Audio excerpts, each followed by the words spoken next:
Ohoy! Ayun, samahan niyo ako mga kailab. Ngayon at ako'y magluluto ng adobong manok. Ayan po yung aking manok na inaalagaan. Ay namatay na initan. Ay, di ulam. Ano pa gawin? So, ayan nga yan mga kailab. Nakita niyo nung una ay nag-isa na muna ako ng panamaya. At ngayon naman ay ako ay magagayak na ng aking karning pinanoy. Sabi nga na kinunlahan. So yun, parang sunod-sunugin tayo aking panamya na yun. At yun mga kailab, maginisa ko muna sa panamya para naman medyo magkaroon ng lasa. At so yun nga niya, nabutan pa ng bagyo ang aking pagluto dyan. Ayan.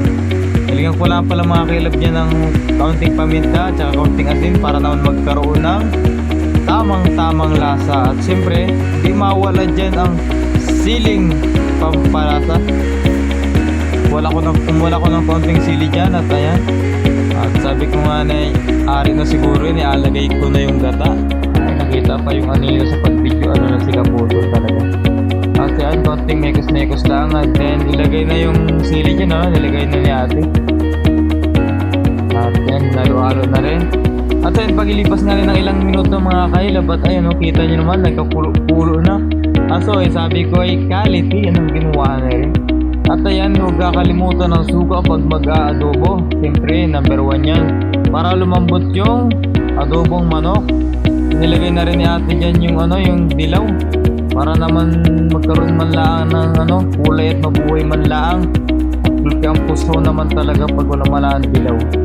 At siyempre, pag naglagay ng suka mga kailab, huwag niyong haluin. At siyempre, ayan, lumipas ng ilang minuto. Siyempre, pwede na nating haluin yan. So, ayan, kita nyo naman.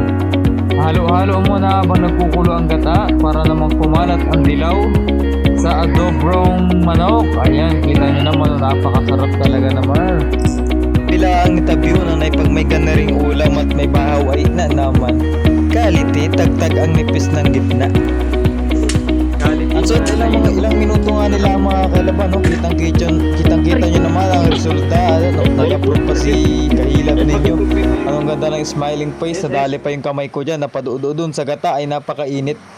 At din nga mga kailab, napapansin nyo na kagayat na yung aming aga kainan. Naglagay na rin ako dyan ng pinggan at kanin at ulam. Yan ay aking nilutong adobo.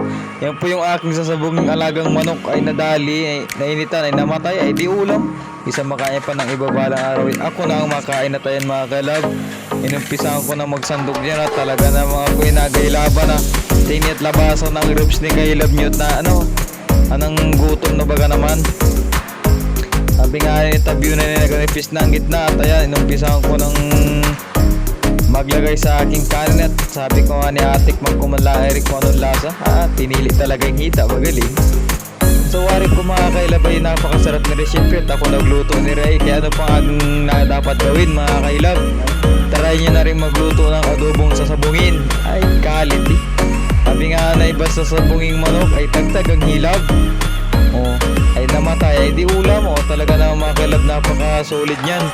Kita nyo na mga kailab ay napakasarap ng kain ko dyan. Talaga namang niluto ko ay napakasarap. Siyempre ako nagluto nyan ay masarap talaga yan. Tingin naman at kabilisan. Natingin pa sa camera ay siyempre approve muna bago sumubo. Para naman mainggan nyo kayo na kumain na rin kayo. Sa inyo mga kalab, hanggang dito na lang. Salamat. Ingat kayo palagi.